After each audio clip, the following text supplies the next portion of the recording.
आप सब लोगों को लोहड़ी की बहुत बहुत बधाई, शुभकामनाएं। और एक एक त्यौहार हम लोग के जीवन में कितनी उमंग उत्साह भरता है। हर त्यौहार गुरु जी के साथ बहुत उमंग के साथ मनाए जाते थे और आज भी बहुत उमंग के साथ मनाए जाते हैं, क्योंकि गुरु ने उमंग भर दी। हर एक के जीवन में प्रेम भरा, उमंग भरी, ज्ञान सबके जीवन में इतना भरपूर दे दिया कि वास्तव में हर दिन उत्सव, हर दिन त्यौहार हो जाता है। और जैसे बात अभी चल रही थी, मनाने के पीछे जो स्टोरी सब लोगों ने सुनी, तो जैसे कि रक्षा करने की बात हुई ना, लड़कियों की रक्षा करने की बात हुई कि उनको जो वहाँ का सूबेदार वगैरह जो भी था, तो उन लड़कियों को वो अपने पास रखना चाहता था, मगर उसको बचा के, लड़कियों को बचा के, बहनें थी दोनों, उनको बचा के, वो वैसे तो डाकू था मगर उसने उनको सुरक्षा दी। और फिर चुपचाप रात में ही उधर जंगल में उनकी जहाँ शादी जिनसे तय हो गई थी, तो उनको बुला के वहीं पर ही शादी करवाई। तो जैसे उत्सव हो गया और सब लोग के अंदर में शक्ति भी भरी। वरना मनुष्य क्या करता है ना, जो अपने से ज़्यादा शक्तिशाली है और उसको, मनुष्य को अपने स्वयं के प्राणों की रक्षा करने की या परिवार के प्राणों की रक्षा करने की जब अधिक चिंता हो जाती है, तब वो कॉम्प्रोमाइज़ कर लेता है, तब वो झुकता है। तो जो पहले के होते थे जमींदार, सूबेदार, जो भी किसी बड़ी पोस्ट पे, तो उनके पास तरह तरह की जन की और बल की, धन का बल, जन का बल, सब उनके पास बल होता था। तो उससे वो निर्बल को सताया करते थे। लेकिन कोई हमारे अंदर शक्ति भरता है और वो जो शक्ति हमको मिलती है उससे हम मुकाबला करते हैं कि प्राण जाए पर वचन ना जाए। हमारे प्राण भले चले जाएं, लेकिन हम किसी भी बुराई के आगे नतमस्तक नहीं होएंगे, माथा नहीं टेकेंगे, झुकेंगे नहीं।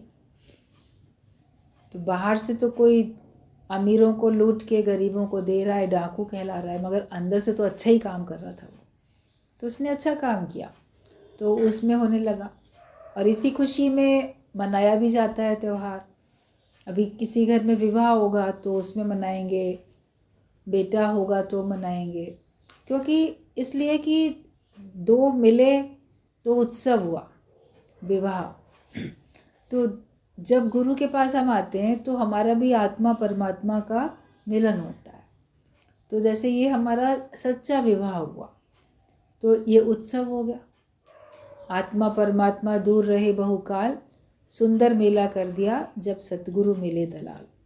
तो गुरु दलाल की तरह से, या कोई भी मीडिएटर बीच का बन जाता है, पंडित मीडिएटर कोई भी बनेगा, तो वो आत्मा परमात्मा का मेल करा देता है। तो ये विवाह होता है। और बोध रूपी, निश्चय रूपी बेटा जब आपको ज्ञान सुनने के बाद आपके अंदर में प्रकट होता है, तो उत्सव मनाते हैं। तो हमारी सत्संग में गुरु से भेंट हुई, ज्ञान पक्का किया, आपका परमात्मा से मिलन हो गया, तो उत्सव मनाओ। और ज्ञान सुनते हैं, निश्चय आपका पक्का होता है, बोध हो जाता है, गलत सही का सबका पता चल जाता है, तो ये बोध रूपी बेटा सबके अंदर प्रकट हो जाता है। और ये ऐसा है, जैसे मीराबाई ने कहा कि मेरा पति जो है वो जल थल रहा समाए, मतलब जो मेरा पति है परमात्मा, वो हमेशा हर जगह मौजूद है। बाकी उसने कहा कि ऐसे वर को क्या वरूं जो जमे और मर जाए, मेरा पति सो जो जल थल रहा समाए। तो जब परमात्मा हमारा पति बन जाता है, तब हम सारा त्यौहार उत्सव मनाते हैं। और वो तो सदा रहता है, वो तो कभी कहीं जाता नहीं है। शरीर रूप से जिसके साथ विवाह होगा, अगर उसकी आयु भगवान ने आपसे कम लिखी है तो वो आपसे पहले दुनिया से जाएगा, आपसे अधिक लिखी है तो आप पहले जाओगे। वो तो श्वासें कर्मानुसार हर एक को मिलती हैं। कितने दिन के लिए कोई कहाँ पहुँचता है, किसके साथ क्या दुख सुख लेन देन होता है, वो मिलता है। लेकिन वास्तविकता तो यह है कि सबका पालन करने वाला वो है परमेश्वर। पति मतलब पालन करने वाला, और पति मतलब जो पत रखने वाला, लाज हमारी रखने वाला, हमारे को सुरक्षा देने वाला। तो हमारी सबकी सुरक्षा देने वाला तो वो परमात्मा है। तो वो हमको सबको मिल जाता है तो सभी का रक्षक हो गया। तो सब हर दिन बहुत उत्साह से उमंग से मनाते हैं, और हर त्यौहार उत्साह उमंग से मनाया जाता है। फिर बेटा, कोई बोलेगा मेरे पास बेटा नहीं है, या मेरा बेटा था अब नहीं है, लेकिन बोध रूपी बेटा तो गुरु तुमको ज्ञान से दे देता है। निश्चय रूपी बेटा तुम्हें मिल जाता है, वो फिर कहीं जाता ही नहीं। जिसको एक बार आत्मा का निश्चय हो जाए तो उसके बाद वो कभी नष्ट थोड़ी होगा। जब आपने दृढ़ निश्चय कर लिया तो वो फिर कभी ख़त्म नहीं होगा। एक बार अगर आप वास्तव में पूर्ण ज्ञानी बन जाओ तो वापस अज्ञानी बन ही नहीं सकते। बहुत अच्छा एग्जाम्पल मिलता है सत्संग में कि चावल एक बार पक गए तो दोबारा कच्चे थोड़ी होंगे, पक गए तो पक गए। तुम्हारी भी परिपक्व अवस्था आ गई तो उसके बाद फिर तुम कभी कच्चे बनोगे ही नहीं। तो ज्ञान में ही आके हमको सब कुछ मिल जाता है, फिर कोई कमी नहीं रहती जीवन में, फिर खुशियाँ ही खुशियाँ रहती हैं। मिठास, आपके बोली में मिठास आ जाती है। हमेशा कुछ मुख से शब्द बोलो तो ऐसे बोलो जिससे दूसरे को, सुनने वालों को लगे कि मेरे कानों में के ज़रिए मेरे को शहद जैसे घुल गया मेरे मन में।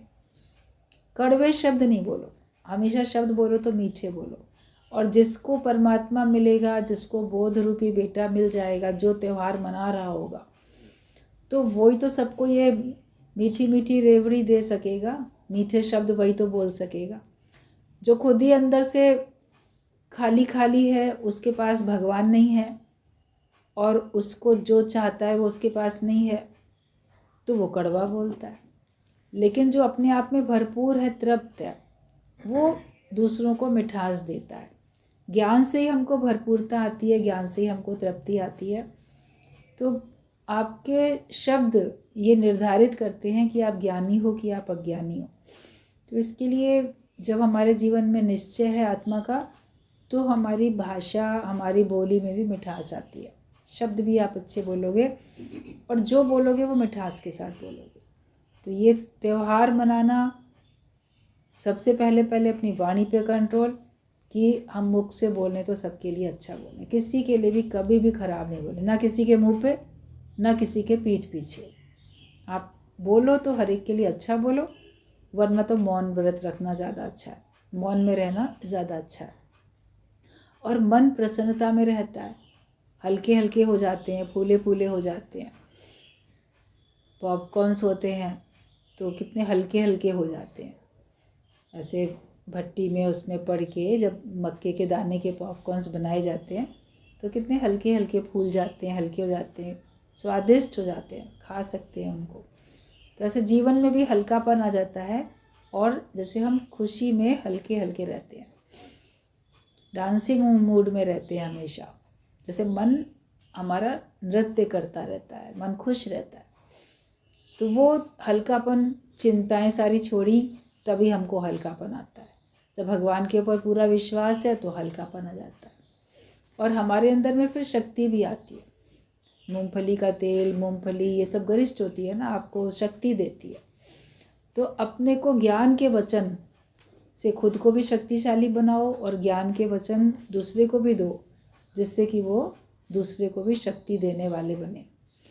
और एक ज्ञान की जो एक समझ में समझो कि जैसे कि एक अग्नि जल रही है, सत्संग की एक अग्नि जल रही है, तो उसमें हमको उसी के इर्द गिर्द वहीं रहना है। जब हम सत्संग के दायरे में रहते हैं तो फिर हम गाते रहते हैं, नाचते रहते हैं, खुश रहते हैं। लेकिन जब इस दायरे से दूर हटेंगे तो फिर हमको तमाम तरह के परेशानियां, दुख दर्द घेर लेंगे। क्योंकि कहा जाता है कि जहाँ अग्नि जलती रहती है तो वहाँ पे जंगल में जंगली जानवर अग्नि के पास नहीं आते हैं, और अंधेरा होता है तो आ जाते हैं। तो ये सत्संग के दायरे में हम रहते हैं तो विकार हमारे ऊपर हावी नहीं होने पाते, और जहाँ इस दायरे से हटे तो तमाम तरह के विकार हर एक के अंदर में आ जाते हैं। अपने को सदा रखो तो इसी दायरे में रखो, इसी में रखो। और अपने सत्य की रक्षा करना हमारा धर्म है। पुराने ज़माने में जिस जिस शासक ने शासन किया, उसने अपने हिसाब से देश को, देशवासियों को, जैसा वो खुद था वैसा ही उसने दूसरों को बनाया या सिखाया। कोई बहुत अच्छे थे जिन्होंने सबको बड़े सुख दिए, और कोई बड़े अत्याचारी थे जिन्होंने बहुत अत्याचार किया। आप अगर हिस्ट्री पढ़ते हो, समझते हो, समय समय पे कोई कोई घटना ऐसी पता चलती है, तो फिर जागरूकता आती है ना कि देखो वास्तव में वो जो राजा था उसने कितना देशवासियों के लिए अच्छा काम किया, और फलाना राजा था उसने सबके लिए कितना नुकसान पहुंचा दिया। तो जिन्होंने भी बुरा किया और वो बुराई फैलती चली जाती है, उसको फॉलो करते रहते हैं उनके फॉलोवर्स, और जिन्होंने अच्छा किया उनकी भी अच्छाई फैलती रहती है, उनको फॉलो करते हैं उनके फॉलोवर्स। तो हम किसके फॉलोवर्स हैं? हम किसके इशारे पे किसके चलते हैं? अगर हम भगवान को मानते हैं तो भगवान के इशारे पे चलते हैं, तो हमारे से अच्छाई फैलती रहती है। और अगर आप मन को सोचते हो, माया को ज़्यादा महत्व देते हो, या आपके अंदर में सही समझ नहीं है, ज्ञान नहीं है, तो अज्ञान के वशीभूत हो तो आपको बुराई फैलती रहती है। जो पापी होगा, अत्याचारी होगा, उसको पाप करने में, अत्याचार करने में खुशी मिलेगी।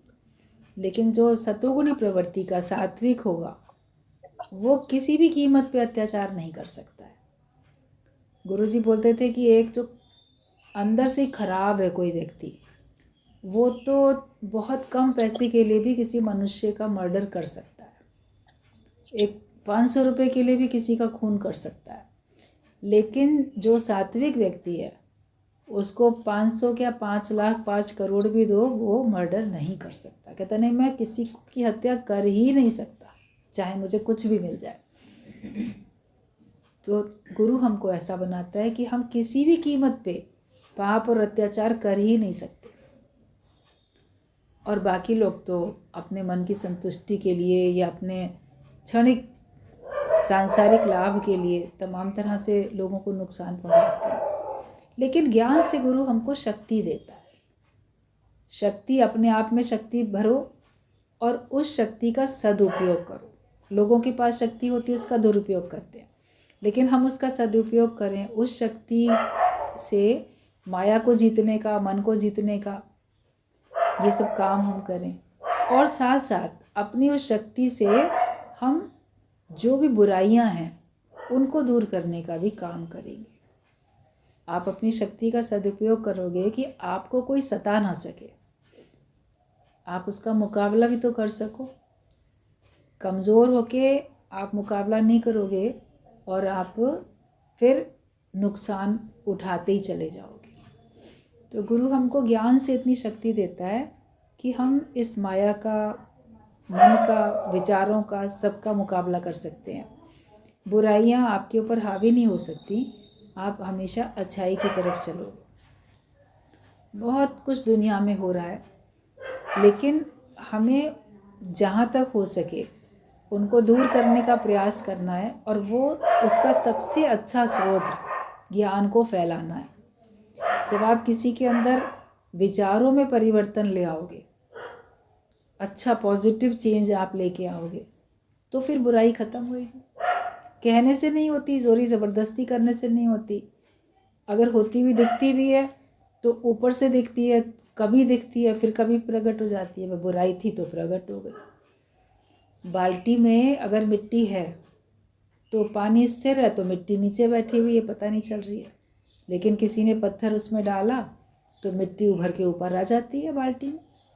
वो समाप्त थोड़ी हुई थी, लेकिन जब तक थोड़ी देर के लिए पानी स्थिर हुआ तो वो दिख नहीं रही है। ऐसे ही संसार में बुराई कभी नहीं दिखती है,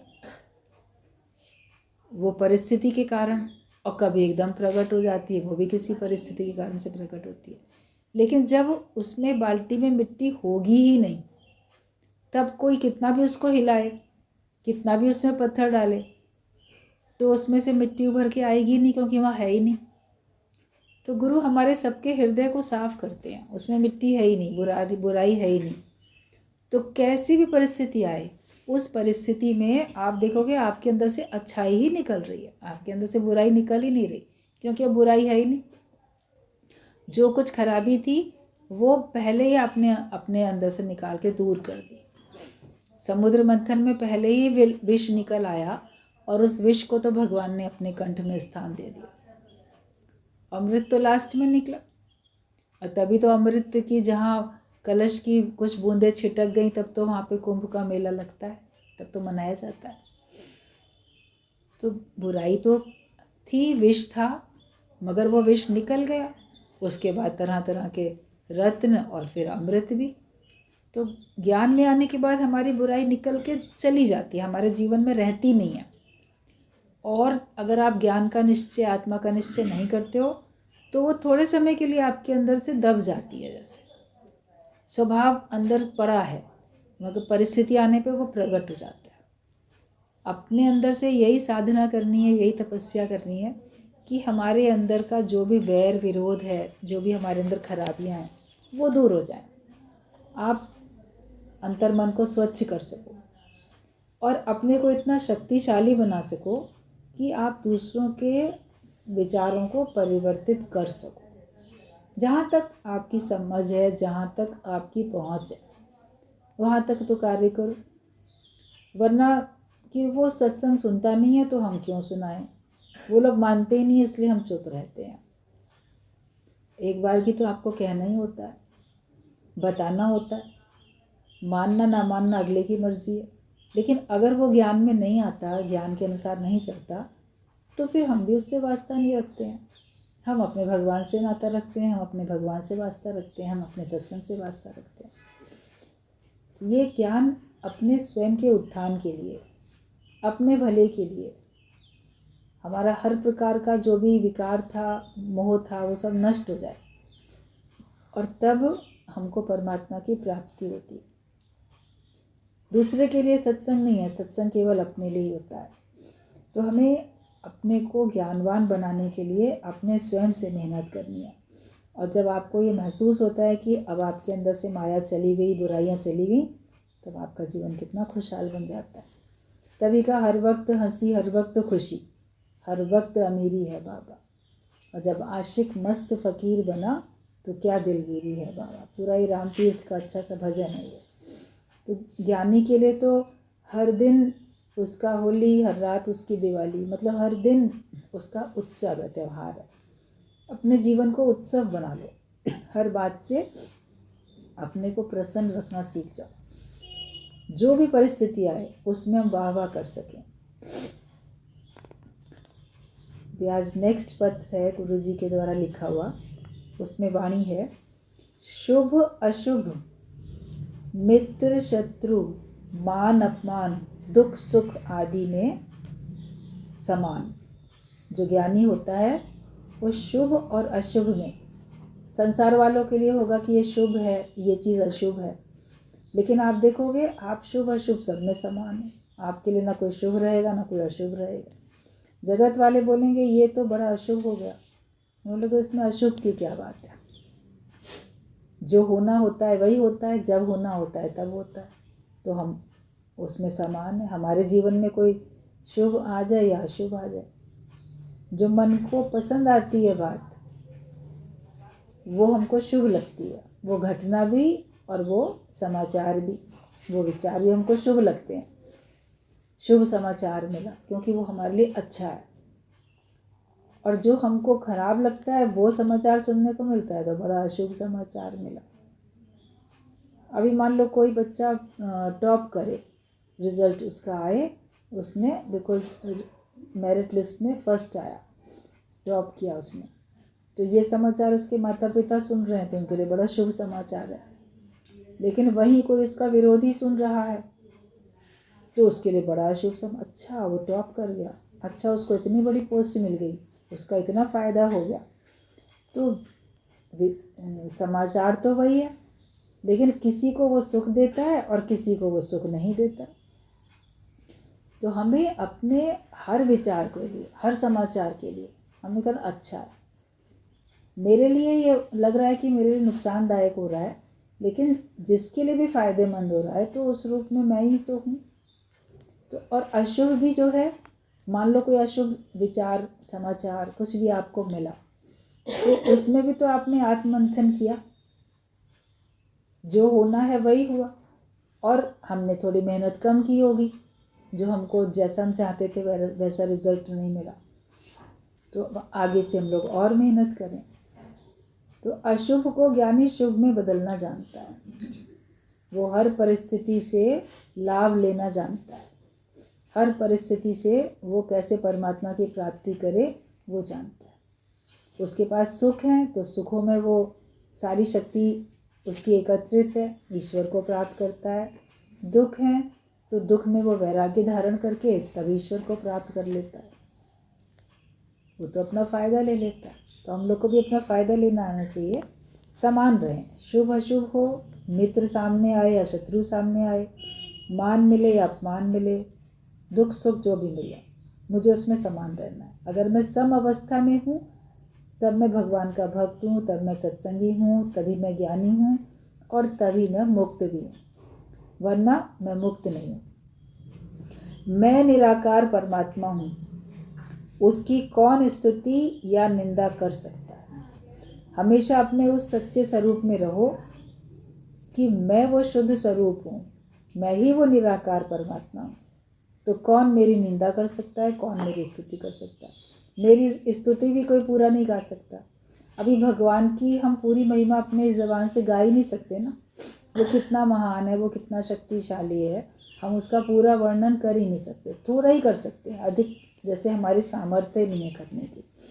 और निंदा भी हम नहीं कर सकते, भगवान की निंदा आप कर ही नहीं सकते, क्योंकि वो निंदनीय है ही नहीं, उसने कोई बुरा काम किया ही नहीं है, तो हम कैसे उसकी निंदा करेंगे। तो तुम्हारी भी कौन स्तुति या कौन निंदा कर सकता है, क्योंकि तुम वो शुद्ध स्वरूप हो, तुम वो आत्मरूप हो। अपने को इतना निराकार में ले जाओ कि तुमको लगे कि हाँ, जहाँ शब्द पीछे हैं और मैं उससे ऊपर हूँ। अशब्दी ब्रह्म पद में हम आ जाते हैं, क्योंकि प्रशंसा के भी शब्द हैं और निंदा के भी शब्द हैं। शब्दों से मेरा कोई लेना देना नहीं, मैं अशब्दी ब्रह्म पद में हूँ। तो मैं निराकार परमात्मा हूँ, उसकी कौन स्तुति या निंदा कर सकता है। आकाश की प्रशंसा करो या निंदा, तो आकाश को क्या होगा, चाहे आकाश को थूक लगाओ उसको नहीं लगेगी। ऐसे आत्मा आकाशवत है, अपने को आकाशवत जानो कि मेरी कोई प्रशंसा करे या निंदा, उससे मेरा क्या प्रयोजन है। और आकाश की तरफ मुंह उठा के अगर आकाश को आप थूको तो क्या आकाश को लगेगा, वो तो पलट के आप ही के ऊपर गिरेगा आके। तो ब्रह्म ज्ञानी की अगर कोई निंदा करता है तो वो पलट के उसी को जाके लगती है। अगर कोई ब्रह्म ज्ञानी की निंदा कर रहा है आपसे, आप सुन रहे हो, तो आप मन ही मन क्या बोलोगे, देखो कितना खराब है, ब्रह्म ज्ञानी की निंदा कर रहा है, तो वो निंदा उसी को तो लग रही है, उसको कोई अच्छा थोड़ी समझ रहा है, उसको तो सब बोल रहे हैं कि ये कैसा है।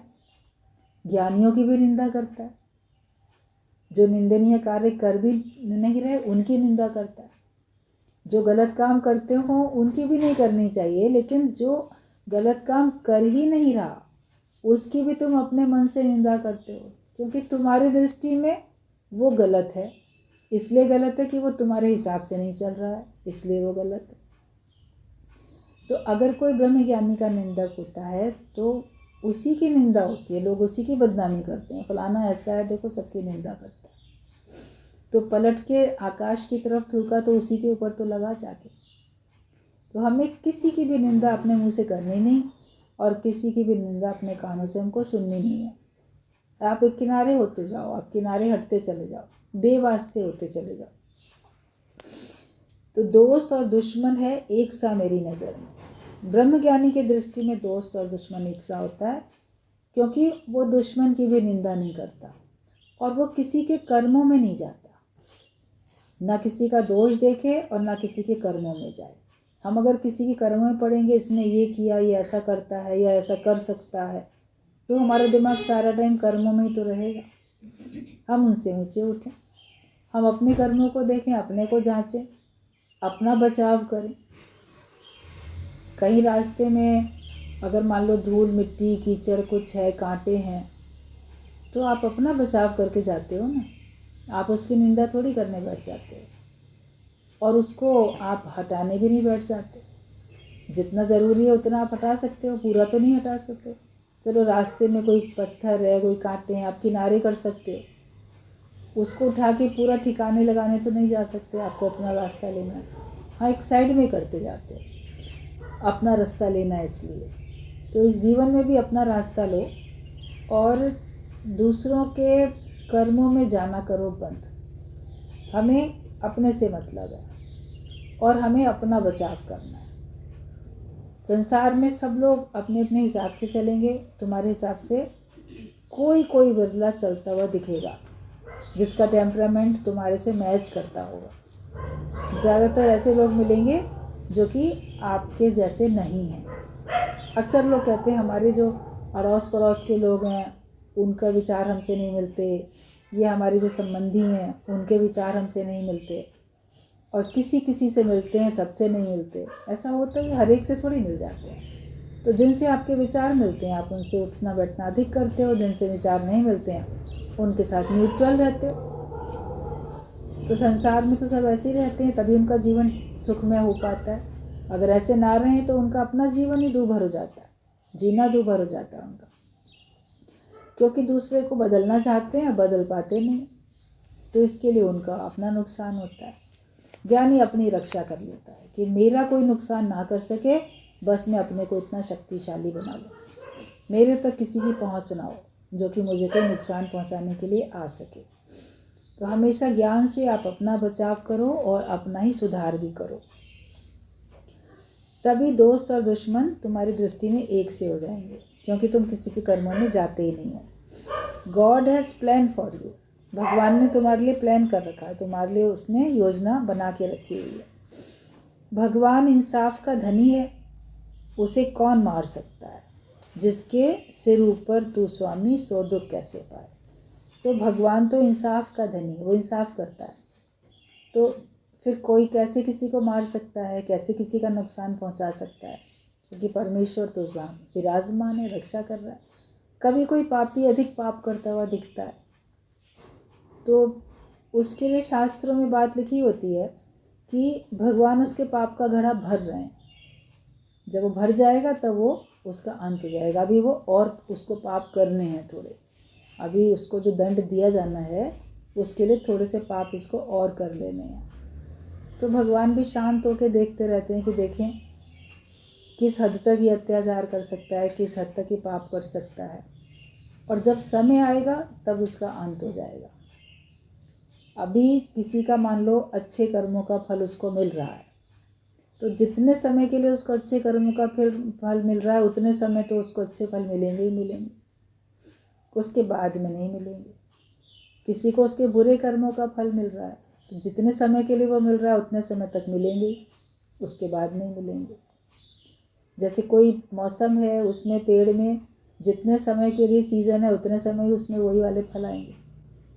आम के सीज़न में अगर पेड़ में फल आने शुरू हो गए तो पूरा सीज़न भर आएंगे ना उसमें, और उस सीज़न के बीच में हम बोले नहीं इसमें आम नहीं लगना चाहिए, तो उस समय तो कोई नहीं रोक सकता उसको। जब मौसम ख़त्म हो जाएगा तब उसमें से अपने आप बंद हो जाएंगे, फिर बिना मौसम के तो उसमें नहीं आए। पतझड़ के मौसम में पतझड़ होता है और नए फूल जब आने होते हैं तब नए फूल आते हैं, पत्ते तब नहीं आते। तो ऐसे ही हमने सत्कर्म किए, उनके फल सुख हमको जब मिल रहे हैं, वो सुख का मौसम है तो मिल रहे हैं, उसको कोई रोक नहीं सकता। और जब हमको दुख भोगने का समय है तो उसको कोई नहीं रोक सकता। भगवान अगर मान लो किसी को दुख दे रहा है तो दूसरा व्यक्ति उसको सुखी कर नहीं सकता, सुख के साधन उसके लिए जुटा के रखेगा, मगर वो अपने विचार से अपने ख्याल से उनको स्वीकार नहीं करेगा और दुखी रहेगा। इसीलिए बात बन गई, कहने में आया कि जिसको प्रभु दारुण दुख देही उसकी मति पहले हर ले। तो भगवान कोई शत्रु थोड़ी है जो तुम्हारी मति हर ली, लेकिन इस समय उसको पुराने किन्हीं कर्मों का फल मिल रहा है, दुख, और इसको दुखी रहना ही है, तभी दुख भोग कर ही इसका ये दुख छूटेगा। तभी उसकी मति ऐसी हर लेते हैं कि कोई उसको अच्छी बात समझाए तो उसको समझ में नहीं आती है और वो उल्टा ही चलता है। अच्छा कहा जाए तो उसका विपरीत चलेगा। तो कहा कि अरे भगवान को ही इसको दारुण दुख देना है, इसीलिए उसकी मति हर गई है। और जिसको भगवान सुख देना चाहते हैं उसको कोई रोक नहीं सकता। अभी आप ज्ञानवान हो, भगवान ने आपको सुख देना शुरू कर दिया। अब दुनिया में कोई आपको दुखी कर सकता है? आपको अपने विचार कंट्रोल में करने आए, आपको अपने कर्मों के ऊपर सावधानी सुजागी आई। हमेशा अपने कर्म ऐसे करो जिनसे कि आपको पलट के सुख मिले। ऐसा कोई काम नहीं जिससे कि हमको दुख मिले। और ये पता होता है कौन से काम से सुख मिलेगा, कौन से काम से दुख मिलेगा। जानते हुए भी मनुष्य अच्छे तरफ अगर नहीं जा रहा है तो इसका मतलब कि उसके पुराने कुछ कर्मों के फल ऐसे हैं जिनको उन्हें भोग नहीं है, भोगे भी छूटे नहीं। कर्म गति बलवान, उसकी कर्मों की गति इतनी बलवान है कि उसको कोई जैसे वहाँ से हटा ही नहीं पा रहा है। यही चीज़ सुख के लिए भी है। उसके सुखों का पड़ला इस समय इतना भारी है कि कोई उसको दुखी कर ही नहीं पा रहा है। संसार में भी किसी को सांसारिक उपलब्धियाँ मिलती हैं, कोई यश कीर्ति मिलती है, कोई धन अधिक मिलता है, तो उसका कुछ हिसाब किताब है। लेकिन जो भी कुछ आपको मिलता है, दुख या सुख, वो तो आपको पुराने कर्मों के हिसाब से फल मिल रहा है। आज क्या कर रहे हो? आज अगर अच्छा करते हो तो आगे और अच्छा ही अच्छा है, लेकिन आज अगर अच्छा नहीं करते, अहंकार करते हो, तो फिर आगे तो बुरा ही है। तो अपने कर्मों के प्रति हमको हमेशा सावधान रहना है। और जिसके सिर ऊपर तू स्वामी, तो उसे कौन मार सकता है और वो दुख कैसे पा सकता है? जिसके सर पे भगवान का हाथ है उसका कभी कुछ बिगड़ नहीं सकता।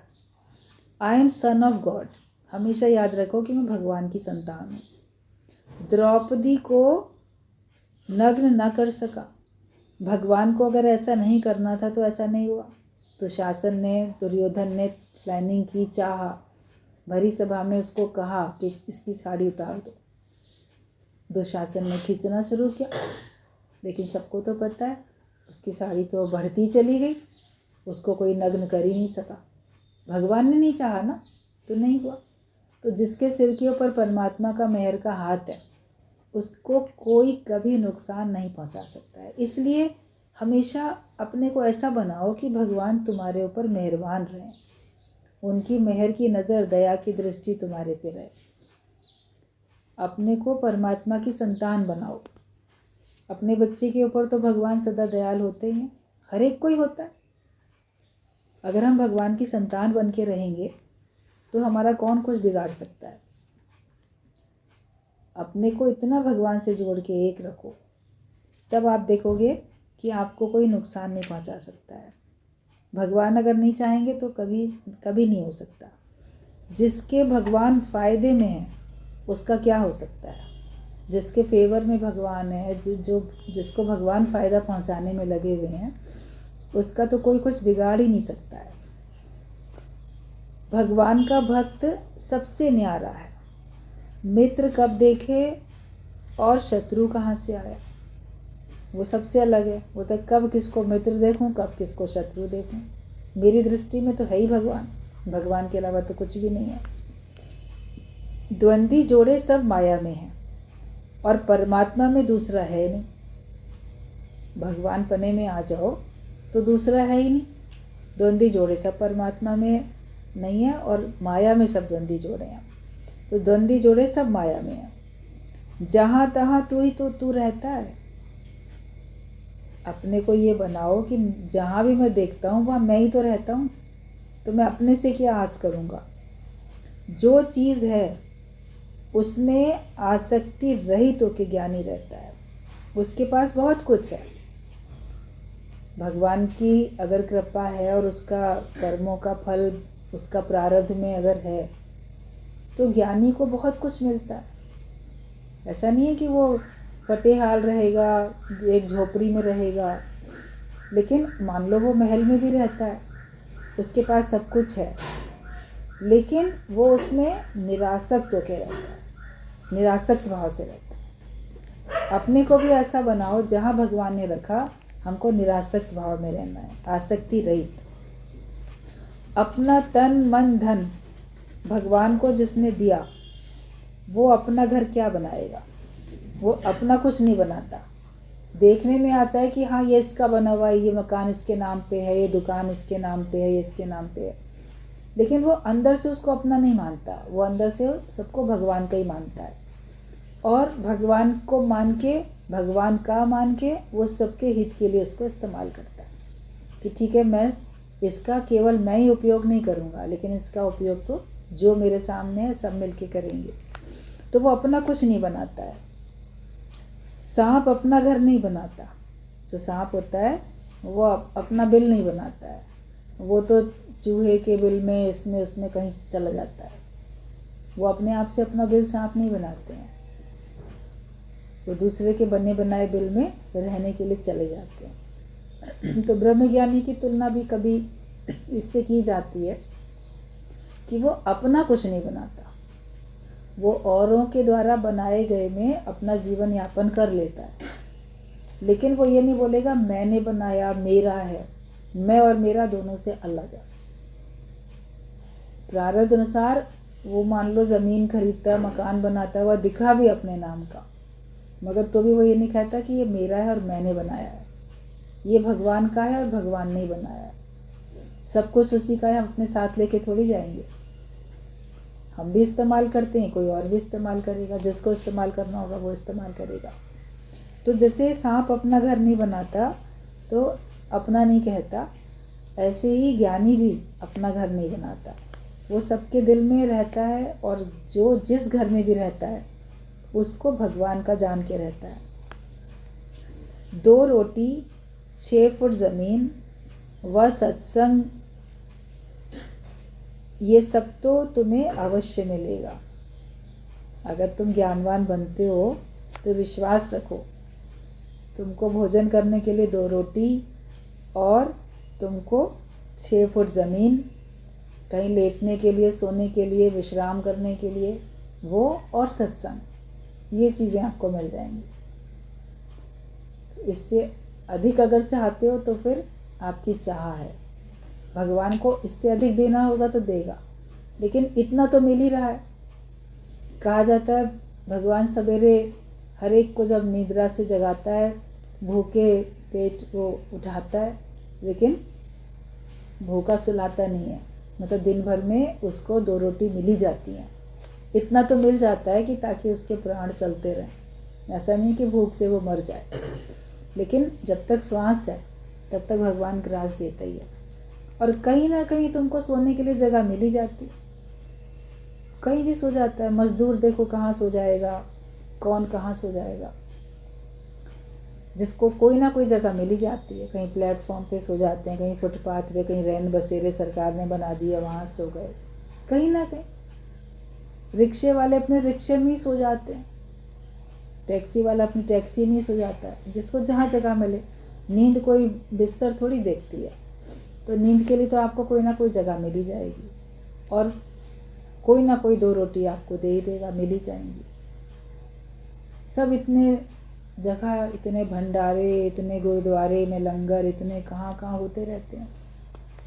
इसलिए होते रहते हैं कि कहीं किसी को ना मिले तो गुरु के द्वार पे आ जाओ, आपको वहाँ रोटी तो मिल ही जाएगी, सोने के लिए 6 फुट ज़मीन तो मिल ही जाएगी। और सारी सृष्टि भगवान की है, और तुम अगर ज्ञानवान होना चाहते हो, सत्संग से प्रेम है, तो सत्संग भी तुम्हें मिल ही जाएगा। इसके ये तो तुम्हें बिना मांगे मिलेंगी सब चीज़ें, मांगने की ज़रूरत नहीं है। जो भगवान को देना होगा इसके अलावा अपने आप देता रहेगा। सत्संग के लिए माया की ज़रूरत नहीं होती है। कृष्ण ने कौन सा आश्रम बनवाया था? सत्संग के लिए माया की ज़रूरत नहीं है। कृष्ण भगवान ने अपना कोई अलग से अखाड़ा, कोई आश्रम, कोई मठ कोई बनाया था? उन्होंने कुछ नहीं बनाया, मगर उनका ज्ञान देखो आज दिन तक सबके रोम रोम में बसा हुआ है। तो कृष्ण ने कौन सा आश्रम बनवाया? ज्ञानी अपने फॉलोवर्स नहीं पर आप समान बनाता है। जो ज्ञानी होता है वो अपने पीछे चलने वाले लोगों को नहीं तैयार करता कि ये मेरे फॉलोवर्स बने, मुझे फॉलो करें, मेरा अनुसरण करें, मेरे पीछे पीछे चलें, लेकिन संत आप समान बनाता है। वो हर एक को अपने जैसा बनाता है। कुछ अपना बनाता ही नहीं है जो उसकी उनमें आसक्ति पड़े। हम कुछ अपना बनाएंगे तो हमारा मन उनमें अटकेगा, लेकिन हमने अपना कुछ बनाया ही नहीं तो फिर हमारा मन कहाँ अटकेगा। जो है सब भगवान का ही तो है, मेरा क्या है। हम तो अपनी साधना में लगे हुए हैं, भगवान के द्वारा दिए गए कार्य में लगे हुए हैं, है सब उसी का। ज्ञानी रहता है जगत में जैसे मैनेजर की तरीके से रहता है, सेठ होके मालिक होके नहीं रहता। वो जानता है कि मालिक तो एक भगवान ही है, बाकी हम तो उसकी सृष्टि को संभालने वाले, मैनेज करने वाले मैनेजर हैं। अच्छा प्रबंध कर रहे हैं और अच्छे से हम ये सारी सृष्टि को देख रहे हैं, चलाने में उसकी हेल्प कर रहे हैं, मदद कर रहे हैं। हमारे द्वारा भगवान चला रहा है, भगवान ने हमको चुना अपने कार्य के लिए, वो इसी बात में खुश रहता है। तो वो अपने फॉलोवर्स नहीं बनाता पर आप समान बनाता है, और कुछ अपना बनाता ही नहीं है जो उसको आसक्ति पड़े। हर एक भगवान है, बाकी मेरा क्या है जिसको वो मेरा कहेगा। अगर मेरा कहेगा तो उसमें आसक्ति ज़रूर होगी। उसने सब अर्पण कर दिया, सब कुछ भगवान को अर्पण कर दिया।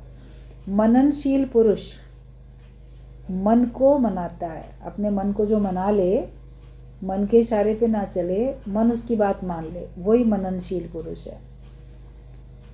तुम गुरु वाक्य सत्यम करो, गुरु का वाक्य हमेशा जो है उसको सत्य करके उठाओ।